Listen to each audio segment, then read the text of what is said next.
Welcome back to the ZERT Coffee and Chaos podcast. This is a show where we talk about anything and everything relating to what it means to be a prepared individual and a survivalist in today's day and age, today's society, today's community, all of those things. Back on the show with me today, we have Jamie Franks. Jamie, welcome back to the show. Good morning. If you're listening to this, you are the Resistance. That's from Terminator. You are the Resistance. It is. Which Terminator is we'll leave that in the question. Was that in the first one? Did you say that? No, that was in the one with Christian Bale. Yeah. Which a lot of people didn't like that one, and I really did like that one. Yeah, that was weird. That was a weird one. I didn't hate it, but it I don't know, man. Those movies, they again, like everything, they start out so good.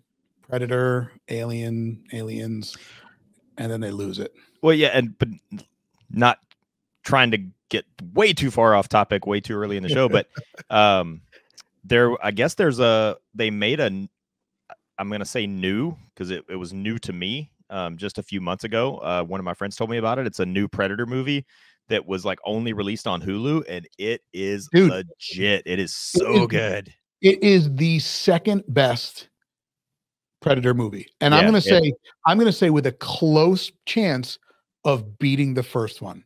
Yeah, it is so good. It was. I've watched it like 4 times. It's that good. It is so good. Yeah, it was called Prey. Yeah. Only released on Hulu. Thank you, because I could not pull the name of it out. Yep. Ties into Predator 2 with Danny Glover with the whole pistol that is given. Yep. Although there is some continuity questions that came up afterwards, but such a great movie. I think it actually had an female American Indian director who directed it, and they wanted it to be as authentic, I guess, as it could be with that side of the things, with the culture and whatnot. So definitely, if you haven't seen Prey, it's still on Hulu. Go watch it. But back to the show. Good morning in your world. Good afternoon in mine. I know you had a late night flying hovercrafts, and I've had a busy morning picking out what shirt I was going to wear for this show. So, and when I reached out to you about this week's episode, I know we had one on kind of on the hopper, and I was like, I think we should probably change gears and kind of discuss a little bit more of something that's pertinent in today's news right now. And that is, what does it take to be prepared for a natural disaster? Obviously, if you're listening to this, if you're watching this, I'm sure everybody is aware of what just happened out in Maui.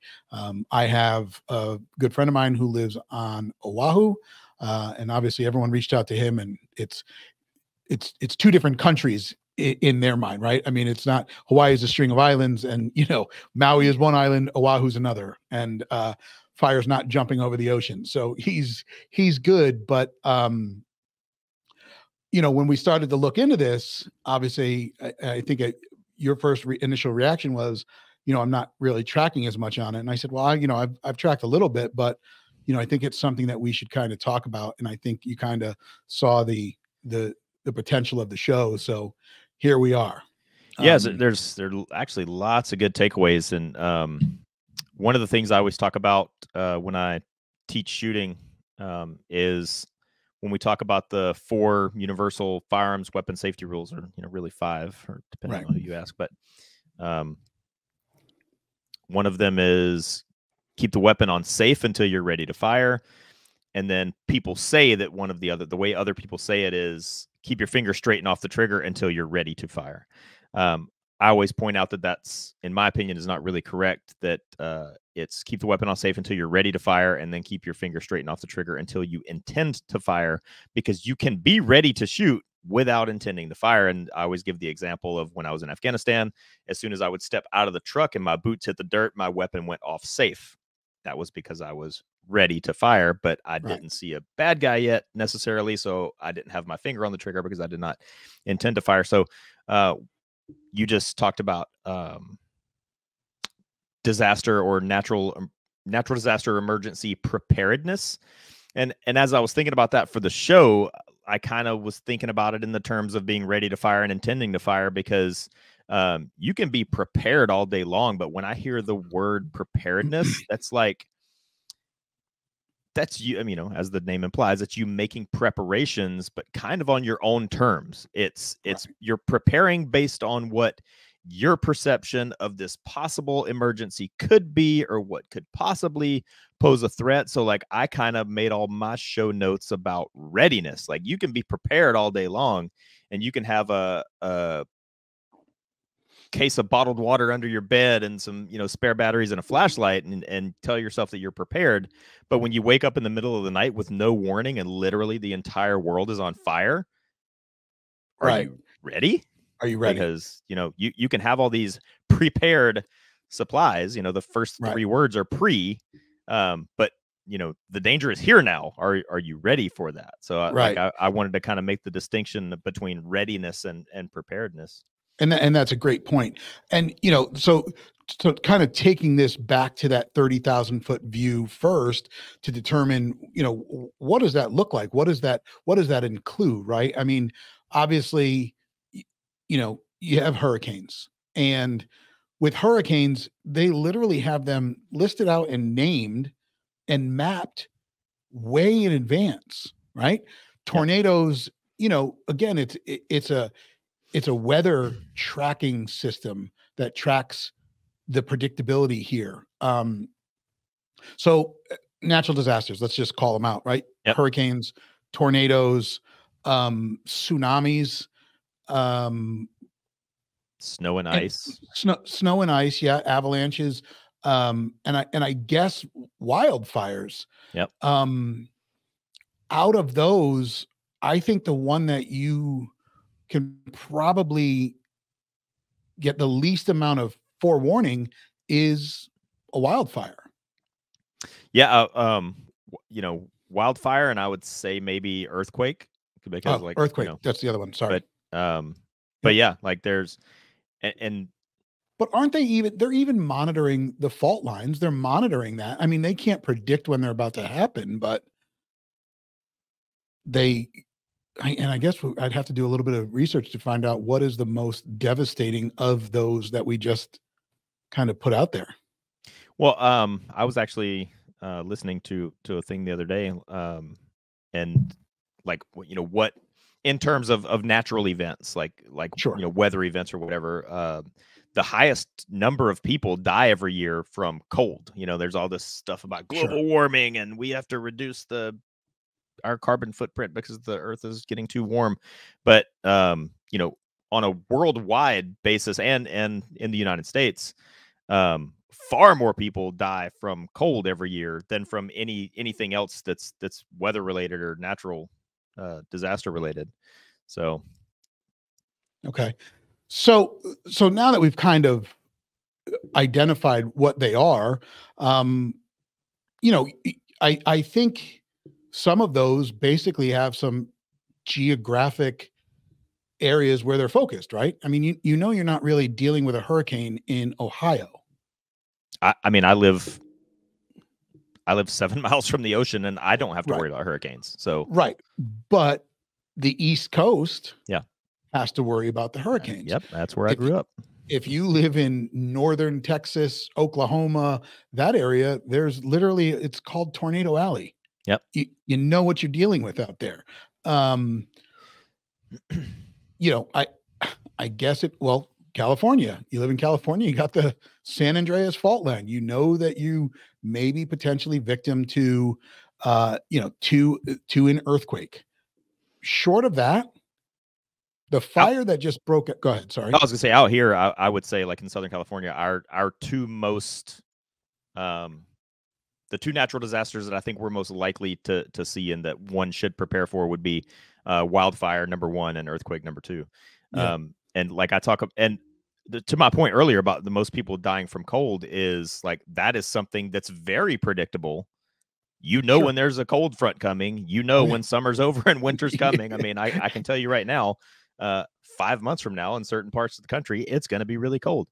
So we know that now, but even though that's something that we're able to predict in advance, it's still the thing that kills the most people. So short notice isn't necessarily always the factor, but it definitely plays a factor. But this is something like on my YouTube channel. It's one of my most watched videos about my little survival kit bag, and that's one of the points that I make is like, you don't need to copy my survival kit bag because you need to identify what is your biggest, threats to wherever it is that you live. I mean, like I said, I grew up on the East Coast. I grew up in the middle of nowhere in North Carolina, but I grew up about, I think we were maybe like 140 miles or so from the coast. And I mean, hurricanes were an issue every year and tornadoes were an issue every year. But now I live here and those are not issues that I have to be concerned with anymore. But right. Yeah. And just going back to that point about hurricanes, like everyone thinks Florida.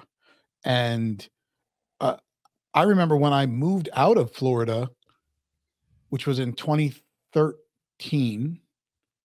Yeah. And then 2014 was our first annual friend trip in Rhode Island. I remember July 4th, there was a hurricane that had come all the way up the East Coast, and we were dealing with a hurricane party. Florida was like known for hurricane parties, and here we are having one in Rhode Island. I mean, remember about remember the hurricane that smashed New York City? Yeah. I actually, I guess, I mean, it's because I've never been is New York considered New England? I don't know, but I've never. I would say so, but I guess I couldn't even tell you if New York City is. New York City is its own thing. My first year in the Navy, I lived in Maine, but I lived there for not quite. I always say my first year in the Navy, but it actually wasn't quite a year. But other than that, I've never really lived in that area before. So the hurricane that you're referencing smashing New York, I remember on the news. I remembered it seeing doing tons of damage and stuff in New Jersey, actually. And just because I'm not from that area, my brain didn't put New York and New Jersey immediately together. But yeah, I don't know if that was the same one that destroyed Seaside. We could do an entire show on just the actual hurricanes that have come up, where this is just kind of a generalization, to discuss what does it mean. So obviously, we know that they're out there. Some you get warnings for, some are coming, like you just said about, that it's going to be getting cold soon. Even with hurricanes, when hurricane season happens, it starts happening in probably right about now, August, and rolls through October down on the East Coast. So people are prepared for it. You can literally fly into Florida for super cheap right about now. Getting out is a little bit more is more of a pain in the ass. But this is kind of more in line with being prepared. And what we're going to talk about is the situation that happened in Maui, and how being prepared and being ready are probably very, very important to make sure that you differentiate between the two, and are practicing both, I guess. Can you practice being ready? Well, sure. I mean, you can, you can practice anything, but, it just reading a little bit more into what happened in Maui made this episode a lot more interesting to me, because there were things that were, I don't know, kind of weird about it. Even when you and I were just before we decided to go live and hit record on this, we were talking about when, doing the research, I literally typed it in and there was only one page on Google about this information. And it wasn't even a full page. And it was like USA Today, CNN, CBS News, Washington Post. Like, there was nothing on the main page of Google, like for Fox News. When I went onto Fox News, I'm looking on the entire front page, nothing there, which was also weird. I had to actually type it in order to get something to populate. And that kind of annoyed me. Like, okay, I didn't go to Fox News at that point to see what Trump was saying about this person and what Biden was saying about that person. I went to go look at for actual news, like, that's important, and it wasn't there. So that was kind of weird. Yeah, unfortunately, I think that's kind of where we are now, especially when you're looking at what's like, search engine optimization and stuff like that. Like when you search for something like that, it's immediately gonna funnel you to the, the mainstream media outlets and everything. And the most of what I have seen, and I guess I didn't even really put two and two together until you and I started talking about it. Most of the actual information and like photos and videos and like eyewitness accounts and stories and recovery efforts and all that stuff, like the vast majority of what I've seen is actually through social media. And yes, I know like you have to be careful about what you read and what you believe on social media and what you shouldn't believe on social media.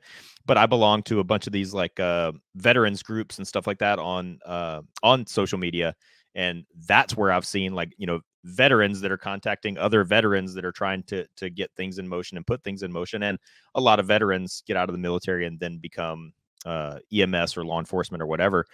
So most of the good information that I've seen in fairly real time has come from those like really specialized, and not even news outlets, but those specialized little portals on social media. Sure. So it's weird though that like they're calling this, like they're saying this is one of the deadliest natural disasters or deadliest wildfires in 200 years or something like that, and it's not getting much coverage on. Right. So we'll kind of go into some of the details about it, and then we can come back to some of the questions that we have. So as of yesterday, they have confirmed that 99 people have died. I think I just looked a minute ago and they had it. I think it was like 103 or something that I just saw just 5 minutes ago. But yeah. Okay. And they said, but there's thousands of people that are still missing. They're still missing. Yep. And then as of yesterday, that might've been updated. Only 4 of them have been identified. So that's, just kind of shows you the devastation of what fire does. I'm sure that they will identify more once they get through this, but there's still so much left to do. At first, they kind of said that the cause was still undetermined, but it's speculated that a downed wire from Hurricane Dora might have started the blaze. So it was kind of I don't want to say a perfect storm, but it was like a symphony of catastrophes that led them there. So you had the passing hurricane, and then you had the dry summer, and then I guess the last piece, which is the other really, really awkward piece, is that the warning sirens did not sound. Did you read that? No, but like I'm always, this is kind of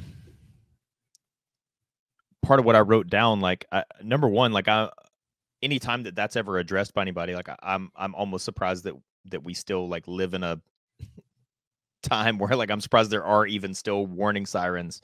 I know like in places like Hawaii, because I've spent being in the Navy, I've spent a little bit of time in Oahu, so I know they have sirens, but I've always had because there's signs everywhere too. They're mostly for tsunami warning, but like this is one of the things I wrote down was that I wanted to talk about is we live in this age now where I think most people think that every inch of this planet has been explored and everything has been discovered, and that we know everything there is to know about this world, and everything has been mapped, and we know everything, and I can Google anything on my cell phone and tell you all about anything. And with natural disaster, it's like I don't need to worry about these sirens because I've got my cell phone and my laptop and my iPad and my Wi-Fi and this and that, and my car has OnStar, and I've got like And so a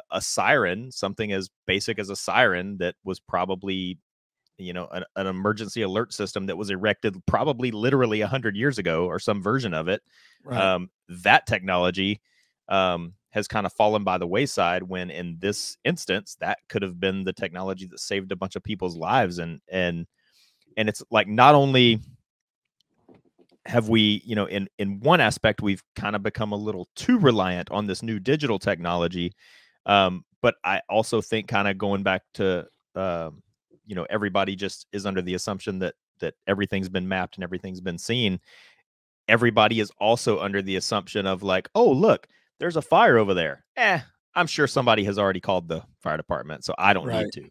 And it's, it's one of the things that we teach in, like medical first responder stuff, like EMT kind of stuff, is you don't just go, hey, somebody call 911, because if you do that, nobody's going to call 911, because everybody will assume that everybody else did it, and then nobody will do it.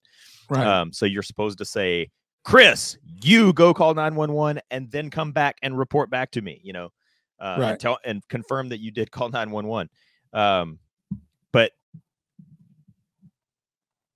like you said, it was like, I hesitate to use the word perfect storm because I think it's like overused, but it was definitely a perfect recipe, because I read that's a better, I think that's a better phrase for it. Good work.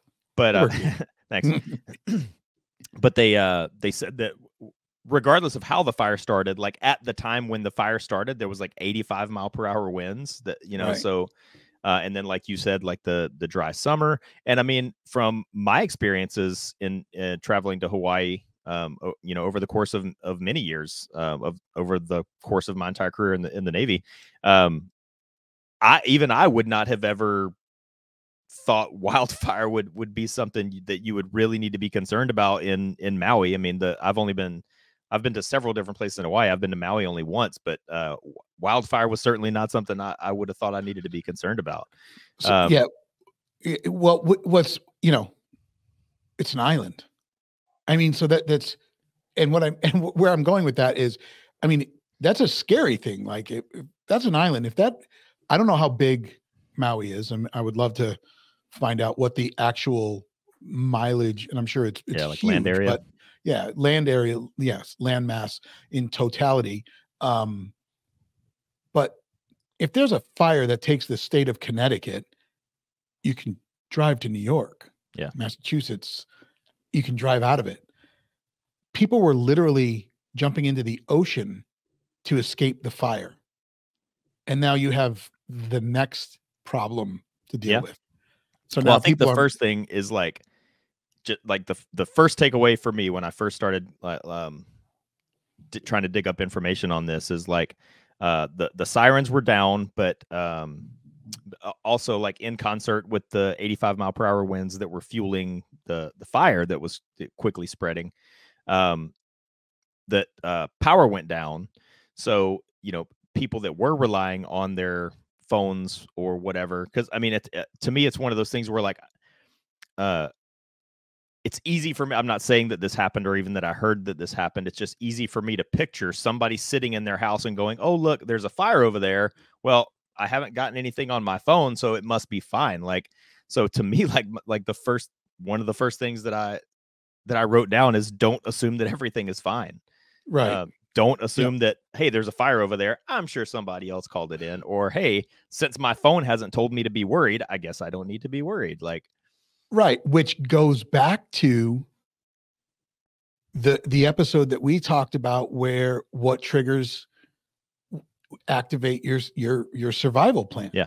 Right. So they pulled up their phone and, oh, okay, I can still scroll through Instagram. Everything fine. Must be fine. Yeah. Now, what I did hear is that officials used cell phones and text to get the word out, but there might have been outages that have hindered it, or that hindered its effectiveness. Yeah. I also read that, and by the way, the fire started on August 8th, and we're at the 16th. So I don't know. I haven't seen. I saw that the report said that it was in the 90% percentile of being contained, but I have not looked again. But the other thing that I read is that there was officials initially had given out the wrong information that the fire was under control.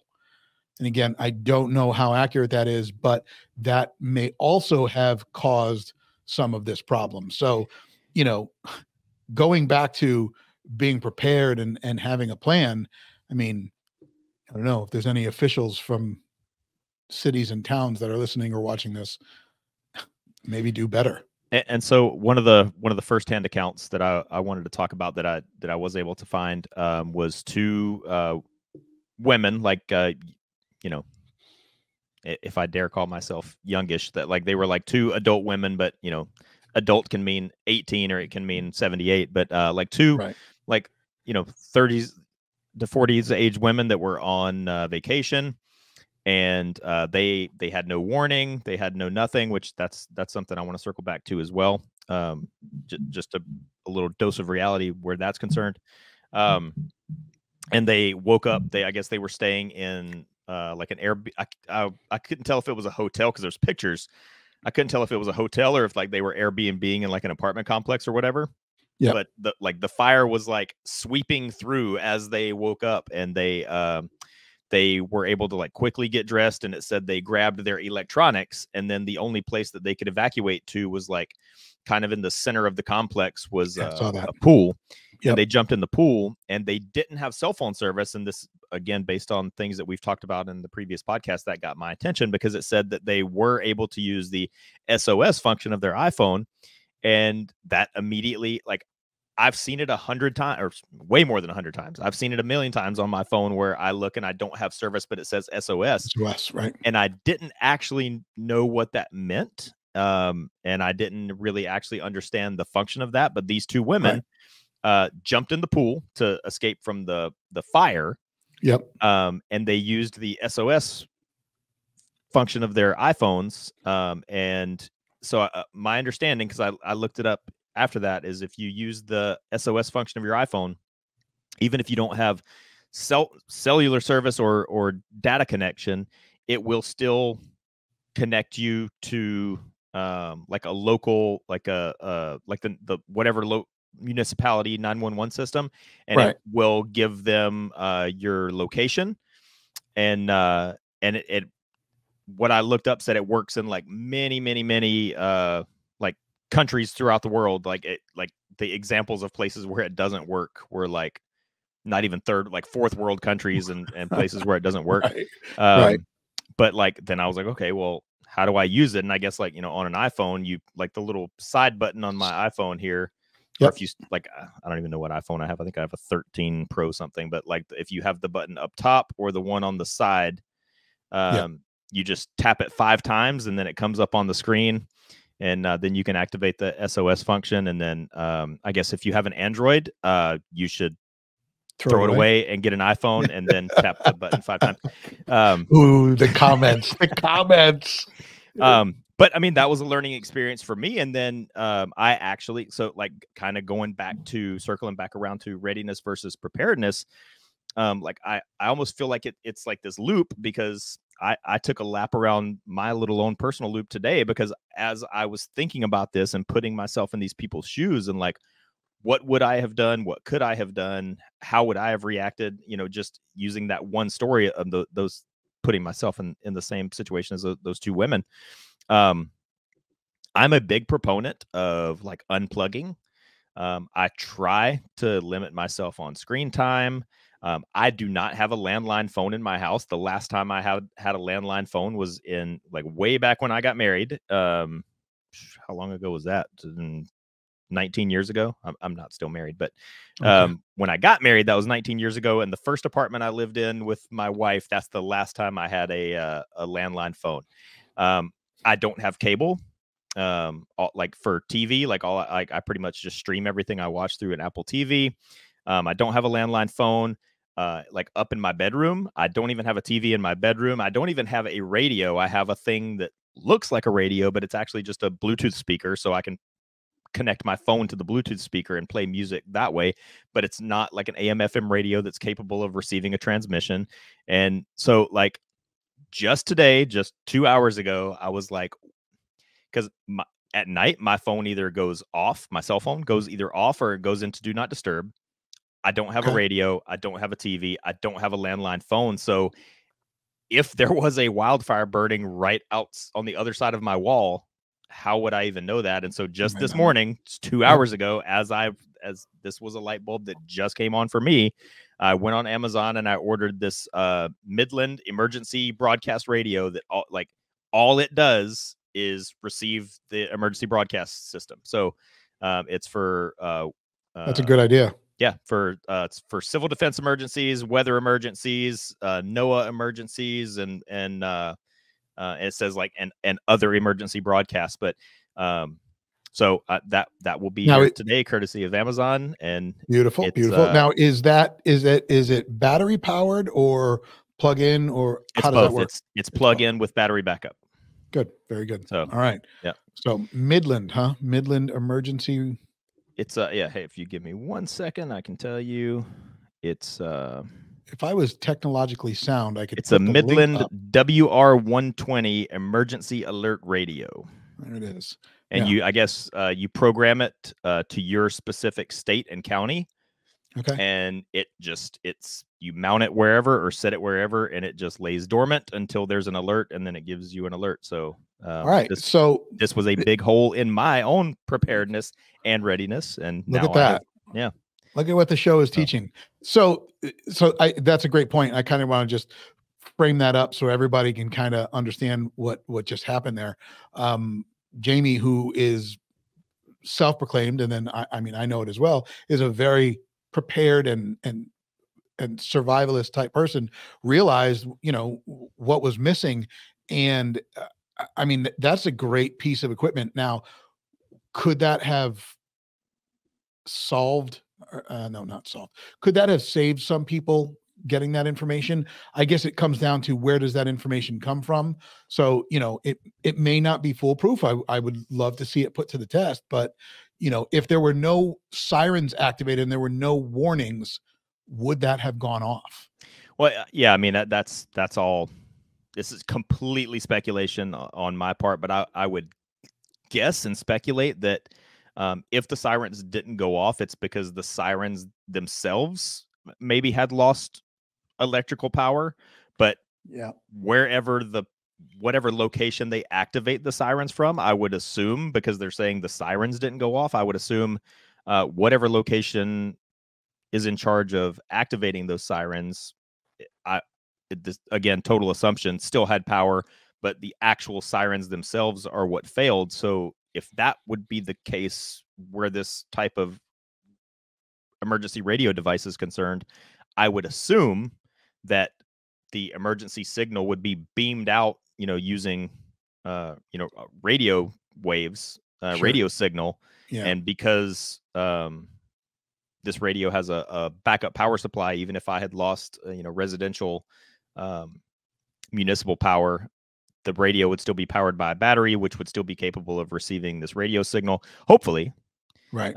So maybe, but yeah. So, again, is it 100%? No, but that's why you shake that gear out. You test it. I don't know that you can actually test that because obviously it would have to be tested for you, but it's definitely something to kind of research and to look into. And maybe there's some forums out there that explain it better, or there's other stuff out there. So just check with whatever you decide to do, make sure you vet that process. But you don't wear a seatbelt because it will help. You wear a seatbelt because it might help. So there you go. But going back to, that perfect recipe that we've mentioned twice now, obviously the dry summer, the strong winds, from the passing hurricane. And then the other couple of pieces there that I took away is I think that they only had like 85 firefighters. They were short-staffed. Well, like from my experience going to Maui, that doesn't even surprise. Like, what surprises me is what you just said right now, that the number of 85 firefighters that's the number with them being short staffed. I mean, I would not be surprised if you had just told me that like that's just the number, because Maui is like from what I saw, it's largely resort driven. Like there's not much, like, you know, you go to Oahu and like the city of Honolulu is there, and the city of Honolulu isn't really all that different than the city of Dallas, Texas, or the city of San Diego, or the city of wherever. But in Maui, it was very, very small townish. Like when you went, you know, quote unquote into town, it was a very small area that just, you know, with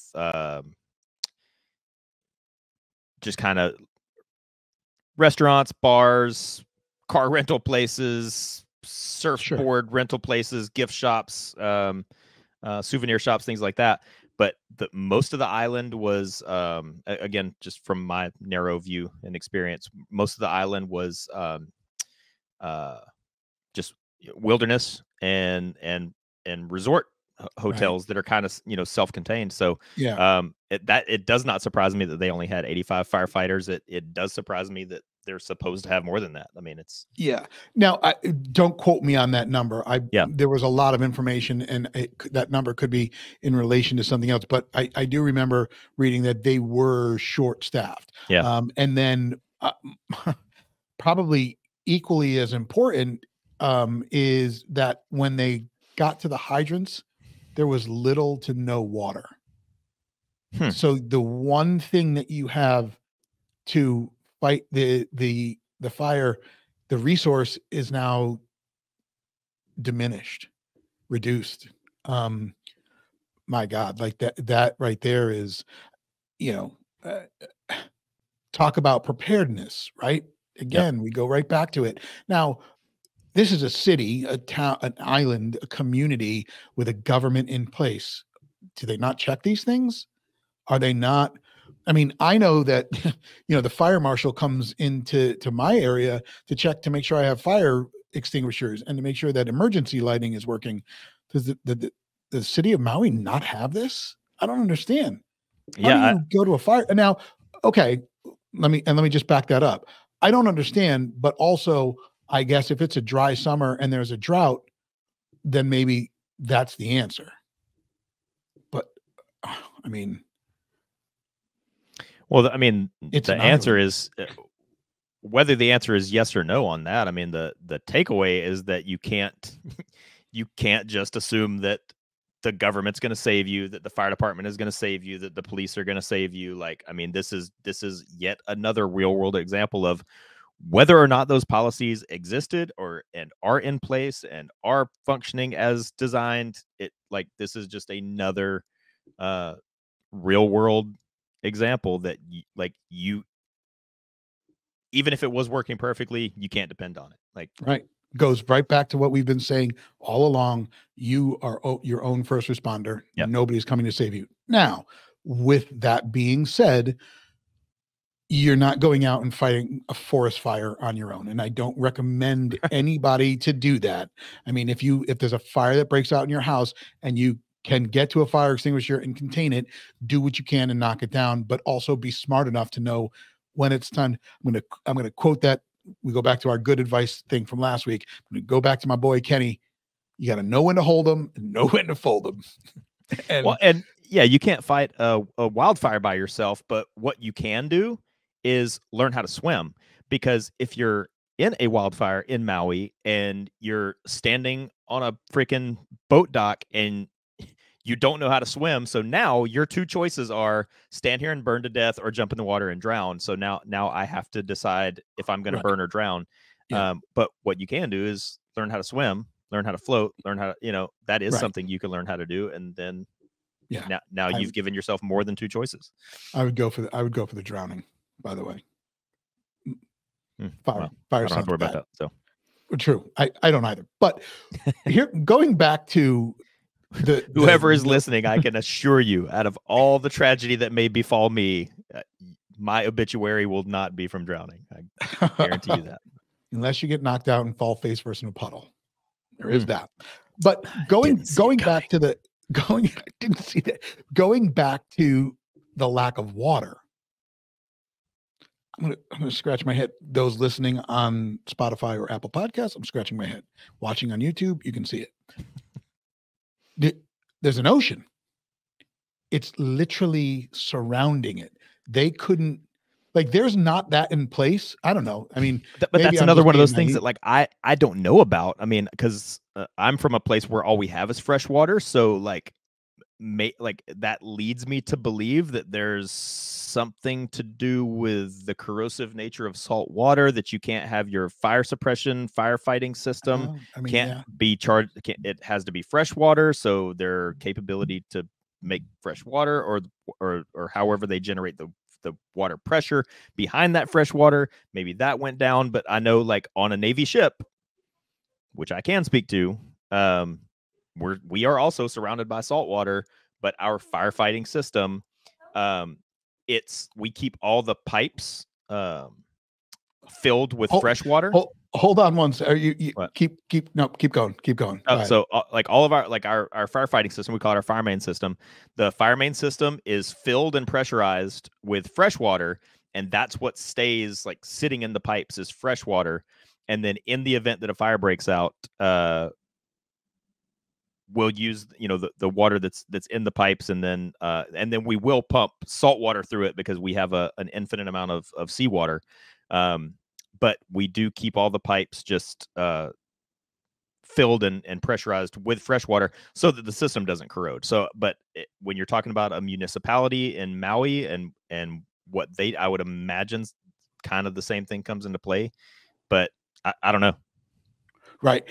But more importantly than the fire suppression system, do they not have, so we talk about having a plan, and we talk about kind of having, create the plan, execute it, and expect it to go off the rails. Is there not a contingency plan to say, okay, if the fire suppression system, the hydrants are empty, is there not big giant buckets that can be dipped into the ocean and released on the fire? Yeah, and that opens up this whole other thing that, again, that's like kind of a fail point, or a fail point, a weak point of government. Because here, like, in 2003, and then again I think it was in 2013. I think it was 10 years later. We had significant wildfires, like right here where I live. I mean, in 2003, this whole area on the other side of this wall behind me was all on fire. It's all canyon land, and it was all on fire. And here in San Diego, just like in Hawaii, we have like right here in this local area, almost literally a stone's throw away, we have crap tons of Navy personnel, Marine Corps personnel, Army personnel, and we have firefighting equipment, we have aircraft, we have firefighting clothing, helmets, air packs, gloves, right? All and people, and like that. When I first joined the Navy, when I wasn't trained to do anything else, the very first thing that I became highly trained to do was fight fire.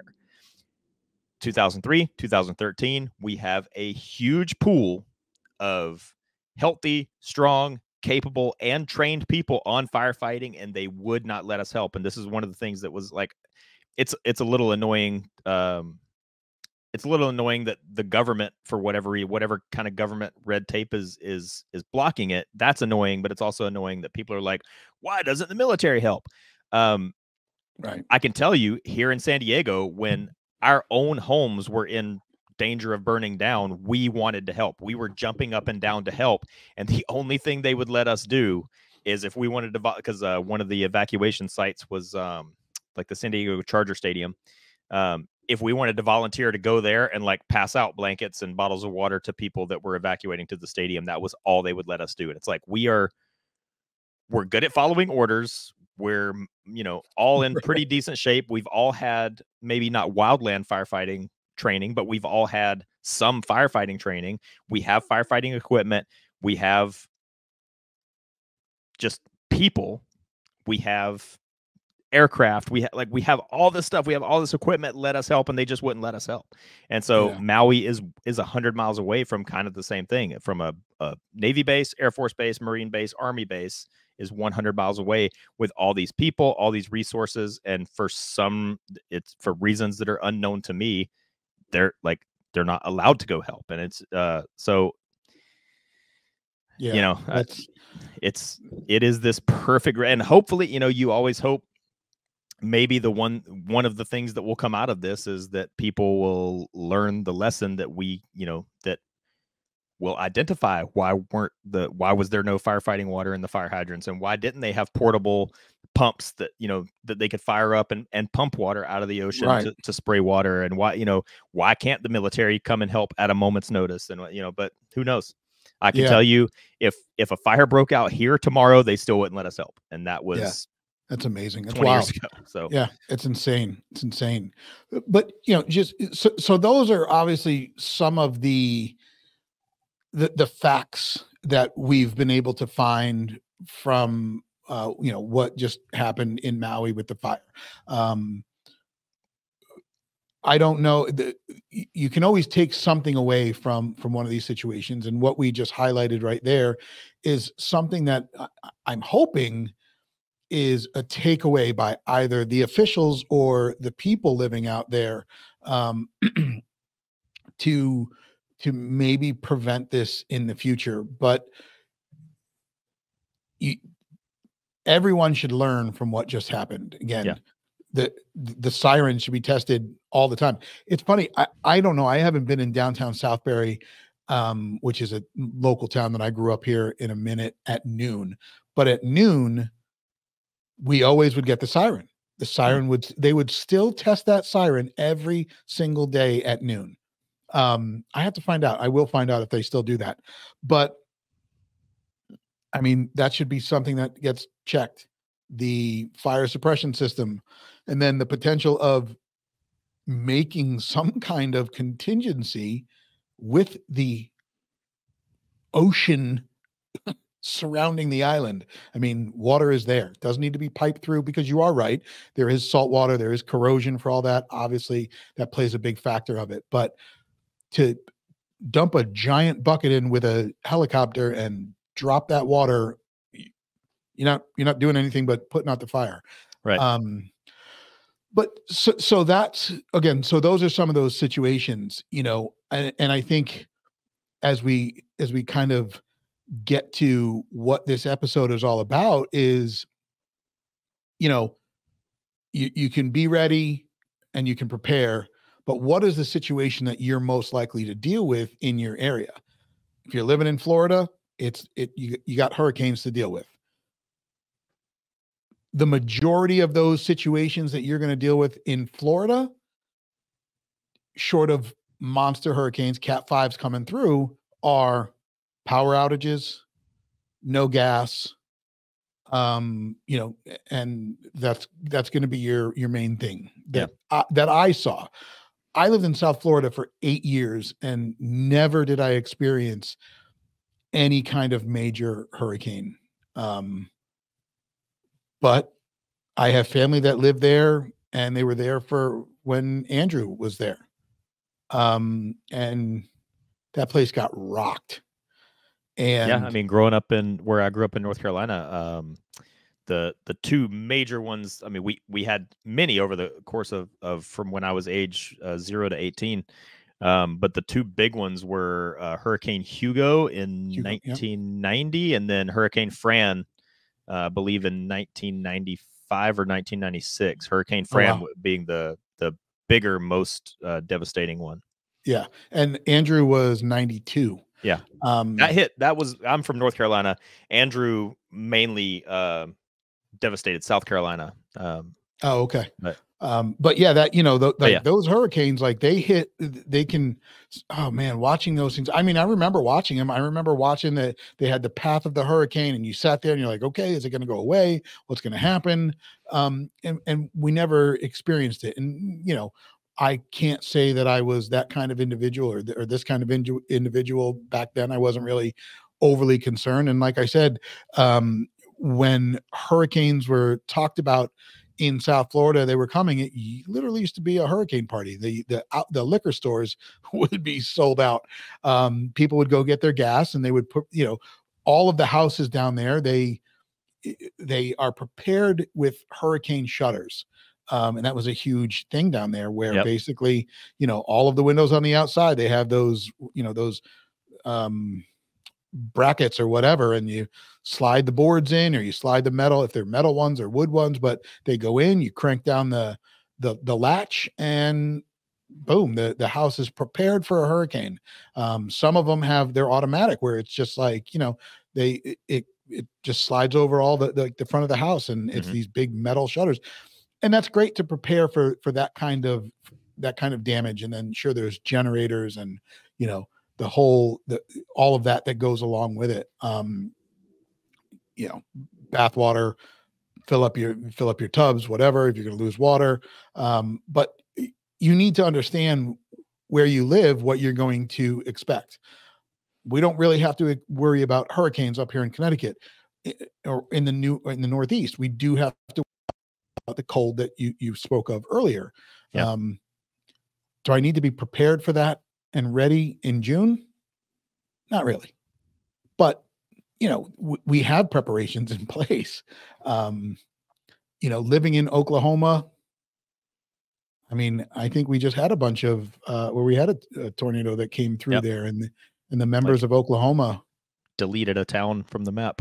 Yeah, basically. So there's, I mean, sure, there's shelters, right? I mean, there's underground shelters, situations like that, but you're not really,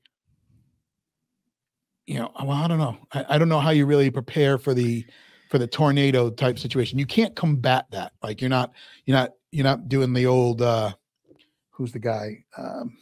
Hudson from Aliens, the guy who passed away that was in the movie Twister. You're not strapping yourself to a, what's his name? Bill something. But I'll never forget that in Twister when he strapped himself with his belt to that pipe in the ground. Yeah. And laid there in the middle of it. I'm like, no, you're not doing that.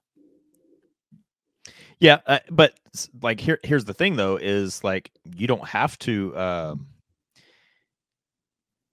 live in Oklahoma for that to be an issue. You could be like me. You could live in North Carolina and be driving to California and be passing through Oklahoma. And, oh no, now there's a tornado that I was not prepared for.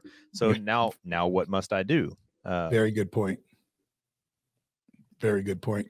So like, we've already, we've talked about, you can't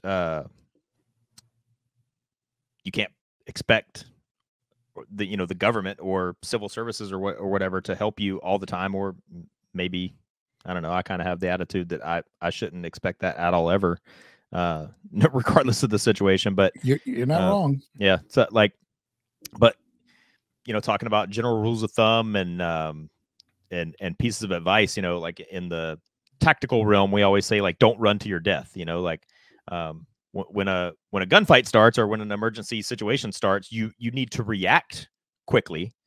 Right. Whether it's literally or figuratively, you need to return fire very quickly. Right. So you need to be quick in your reaction, but then you need to kind of slow down in your decision making and act deliberately. And like I was, great point. It reminds me, and especially when you tie in the Maui fire, Bill Paxton. Sorry. So when you tie in the fire in Maui, it reminded me of when I was in Afghanistan. We'd catch these scorpions, and anybody that dives with me knows I'm terrible at identifying wildlife, but everybody called it a Death Stalker scorpion. I don't know if that was some cool name that some Marine thought of, or if that's a real thing, but we would catch these scorpions, and for whatever reason, like in Afghanistan, like we had a abundance of the weirdest things. For some reason, we had metric shit tons of the little bags of Famous Amos cookies. I don't know why, but we had Famous Amos chocolate chip cookies coming out of our, but we had those things by the truckload. But we also had copious amounts of the little bottles of hand sanitizer. And this was, way before COVID days. This is like back in 2009. Anyway, we'd catch these scorpions, and like all of our stuff over there is like made out of plywood. Like the little buildings we lived in, everything was just made out of plywood. And so like our tables and chairs, everything were just made out of plywood. But you could squirt a circle of hand sanitizer on the table, drop the scorpion in the middle of the circle, and then set the hand sanitizer on fire. And anybody that's even a mild pyromaniac like myself, if you set hand sanitizer on fire, it only burns for 10 or 15 seconds. Like, but the scorpion, back to my point, the scorpion would try to go this way and then try to go that way and then turn around and try to go this way. And once he saw that he was completely surrounded by fire, he would sting himself in the back of the head and kill himself. And so this was a source of amusement for people like me that had nothing to do. But this just went sideways, folks. Right. But it's okay. The takeaway there, though, and where it kind of relates, like in real life, to this situation is like if that scorpion just waited 5 more seconds, everything would have been fine. But his perception from how big a scorpion's brain is or whatever.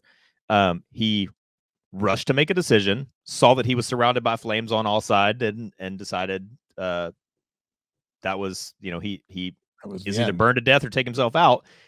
But instead of, calming down and waiting 5 more seconds to make a decision and seeing what happens and whatever. One of the other things, kind of like the 2 women in the swimming pool, one of the videos I saw was, it was 2 men. It was, I believe in the video, it said it was a father and son. And again, it was like an adult father and an adult son. So like, a father, like maybe in his 50s and the son in his 20s or 30s, they're riding in a car, evacuating, and like everything was on fire around them.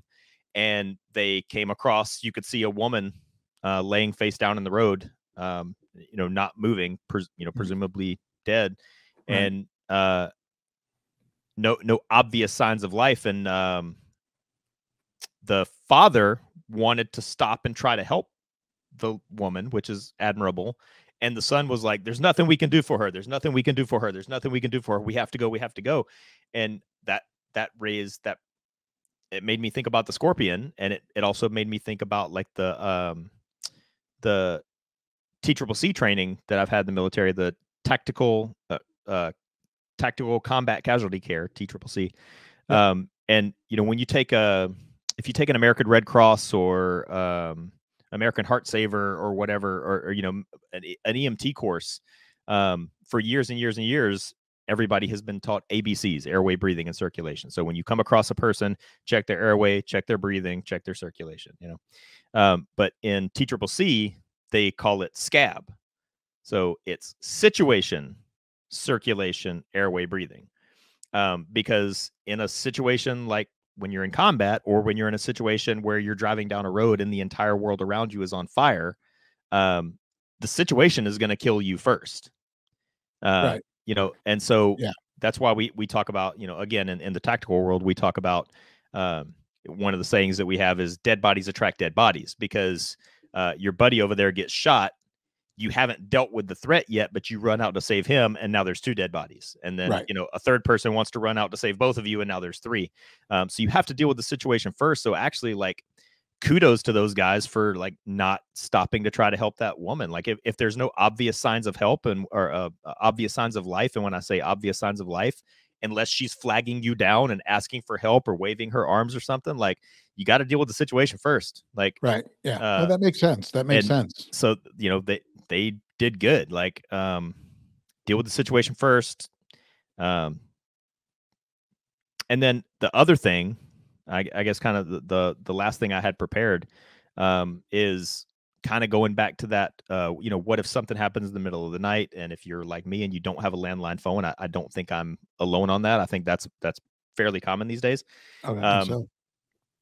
If there's an emergency like this or any other, 1,000 things we could think of, if you're the one that's incapacitated or whatever, do your kids know? Are your kids ready? Have your kids been trained? Do they know how to access your phone to call for help? Or so that was the other thing I wanted to put in a plug for. And like the going back to what we talked about way at the beginning, the difference of being ready and being prepared, especially where your kids are concerned, and it will probably help you too. You can run drills on your kids. Like, does your kid know how to access your phone to call for help, to call 911? Right. Maybe they do, but do they know what to say once they have actually gotten in touch with 911? That's the other half of that. And that is something you can drill to, and that is something you can train to. Yes. And just for anybody who is taking things literally, please do not drill your kids with any kind of power tools. Well, and we want to make disclaimers at all times. But also, yes, I was gonna say, if one of my friends called 911 to ask them if it was okay if his kid dialed 911 to practice, and no, wait, stop, back that up. What? So one of my friends wanted to teach his daughter how to dial 911. So he dialed 911 and got a 911 operator on the phone and said, "Hey, is it cool if I hang this phone up and then my kid dials 911 right behind me and then practices telling you our address and he got a visit from the local popo." And I think they threatened him with a ticket, but they didn't actually give him a citation or anything. But anyway, also don't do that. Don't do that. Right. Yeah. Now, what I will say is, I mean, good thought process, poor execution. I mean, I hope that everybody knows that your local police department does have a local number. You don't need to call 911 if you lock your keys out of your car. There's a local number. Again, you can probably coordinate that. And I am sure, well, I'm not going to say I'm sure, I am relatively sure that you can probably coordinate something like that with your local police department, should you want to train your child how to make a 911 call, should they need to. But going back to that story with the scorpion and the hand sanitizer, I mean, that's pretty wild. And you bring up a very, very good point. It became a point of desperation for the scorpion because there didn't seem to be a way out of it, and the scorpion gave up. And that is the Aesop fable here. If anybody is going to come at me for that, but Aesop's fables or something. But that is the takeaway from this. If you find yourself in a situation like this, you can't give up, whether it's this survival situation, whether it's a stranded survival situation, whether it's any one of the hundreds of situations that we have talked about and referenced on this show up until now.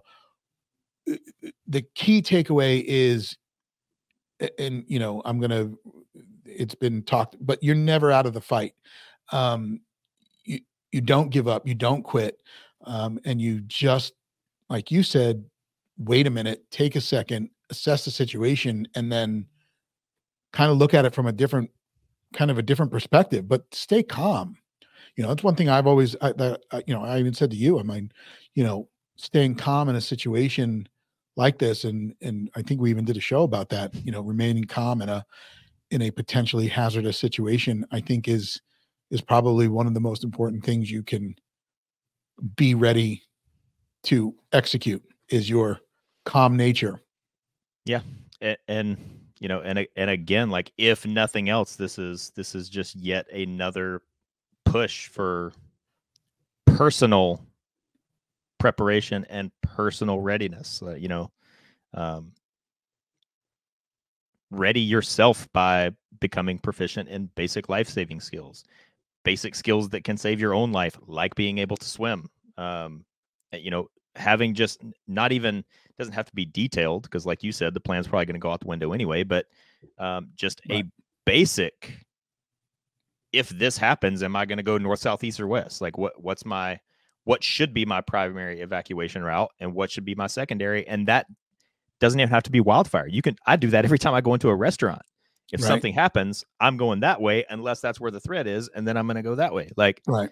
So it's, there's all these things that, this thing this fire in Maui happened fast, and power was out, and maybe people were too reliant on their electronic devices, and maybe people didn't have a any contingency plan or backup, and but I no disrespect to anybody, but I just tend to think, again, I haven't seen this written anywhere, but it's easy for me to picture that a lot of lives could have been saved if more people were prepared to save themselves. And that's a great point. And I was going to follow it up, but I think that's exactly where we need to end it on that. That I want you to reiterate that one more time for the people, because that right there is something. If this was that high school class, this is where you should write this down. Yeah. If more lives could have been saved if more people were prepared to save themselves. That's it. So can you get out there and take natural disaster preparation training? Probably. I mean, there probably is a group out there doing it, but it's just reading and gathering information and just having that kind of mindset. Well, it's the OODA loop, and sure. not to sound like a tactitard that ties everything back to guns and shooting and everything, but like OODA is observe, orient, decide, act. There's no part of that mentions a gun, like that. So you can apply the OODA loop to everything. You can apply the OODA loop to your preparation. That's what I did today. I made an observation, I oriented, I decided that I was deficient, and I acted, and now I have this radio that I'm going to install in my bedroom, and now I have a layered defense, if you want to call it that. Now I have an additional layer to my decision making, and maybe I've added a few minutes to my response time, or subtracted a few minutes from whatever. Yes. Yeah. I've made my response time better. Right. But so it, use the OODA loop. That's not only for tacticalness, like right. Yeah. So, and I know it's talked about all the time, and again, that is two great points to wrap today's show up with. So, if you are listening to this, or if you've just got done listening to this, and you want more information on how you can help, with people in Maui, I know that there are some websites out there, and I know there's probably some information as far as donating stuff. There's a bunch of people out there that are asking that I've seen on forums asking about that. Take away what you want from this episode, but if there's anything I can suggest, those last 2 points that you just made, Jamie, are probably the most important pieces from this. Get out there, practice, be prepared, be ready, but don't think that you're going to fight a forest fire by yourself. Yeah.